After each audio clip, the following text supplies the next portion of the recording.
எல்லாருக்கும் வணக்கம். நான் உங்கள் முத்தையா கார்த்திகேயன். உங்கள் எல்லாரையும் மறுபடியும் சந்திக்கிறதுல மிக்க மகிழ்ச்சி. Welcome to smart cooking Tamil. இன்னைக்கு ஒரு சிம்பிளான ரெசிபி பண்ண போகிறோம். அதாவது ஸ்வீட்டு எல்லாருக்கும் பிடிக்கும். ஆனால் கடையில் வாங்குகிற ஸ்வீட்டு கொஞ்சம் யோசிப்பாங்க.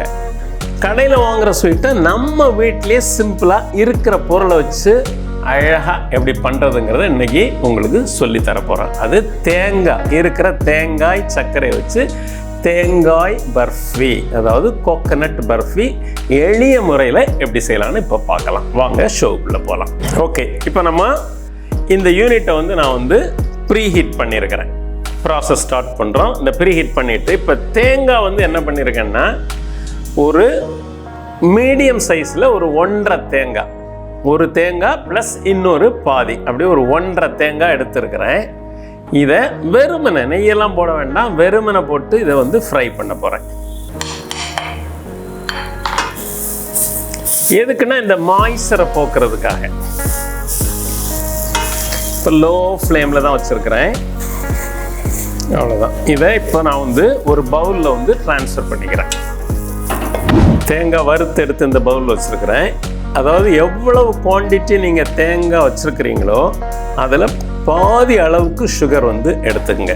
நார்மலாக சுகர் ஒரு 1/3 போடுவாங்க. ஆனால் நான் பாதி தான் எடுத்துக்கிறேன். ஏஎம்சி குக்கரில் பண்ணுறதுனால உங்களுக்கு கம்மியான சுகர் போதும். இந்த சுகர் மூழ்கிற அளவுக்கு தண்ணி, அவ்வளோதான். இப்போ இது கரையணும். பாருங்க, சுகர் ஃபுல்லாகவே கரைஞ்சிடுச்சு.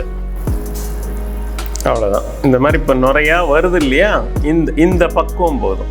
இந்த கம்பி பதம் அதெல்லாம் ஒன்றும் தேவையில்லை. அப்படி டவுட் இருந்துன்னா கூட நீங்கள் இப்படி ஊற்றி பாருங்கள். இதுதான் கம்பி பதம்பாங்க. இப்படி கம்பி மாதிரி வரணும் அப்படிம்பாங்க.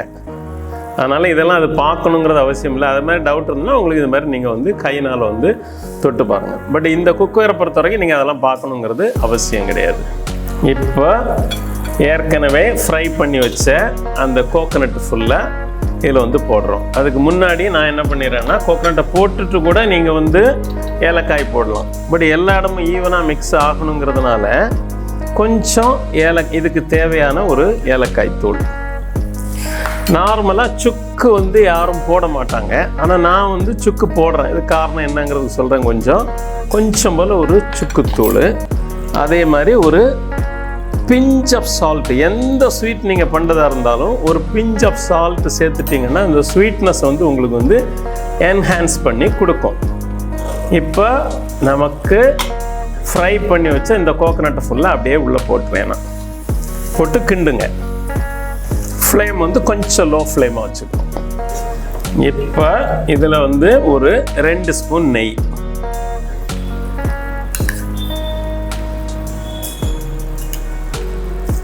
நல்லா மிக்ஸ் பண்ணுங்க.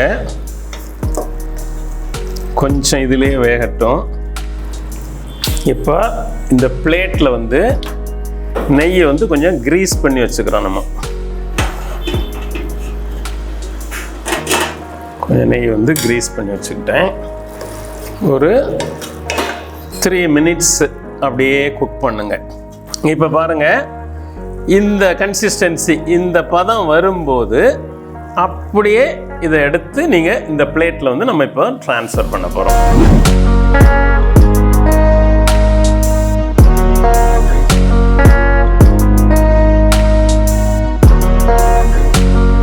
இப்போ அழகாக இதில் எடுத்து லெவல் பண்ணி கட் பண்ணுறதுக்காக வச்சுட்டோம். இது குறைந்தபட்சம் ஒரு 30 மினிட்ஸ், ½ அன் ஹவர் அப்படியே கூலாக இருக்கட்டும்.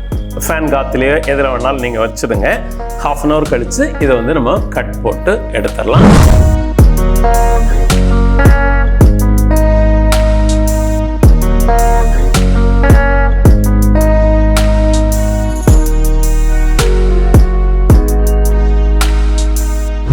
இதே மாதிரி ஒரு ரெசிபி நீங்களும் உங்கள் வீட்டிலே நீங்கள் ட்ரை பண்ணி பார்த்துட்டு கமெண்ட்ஸில் எப்படி இருக்குங்கிறத சொல்லுங்கள்.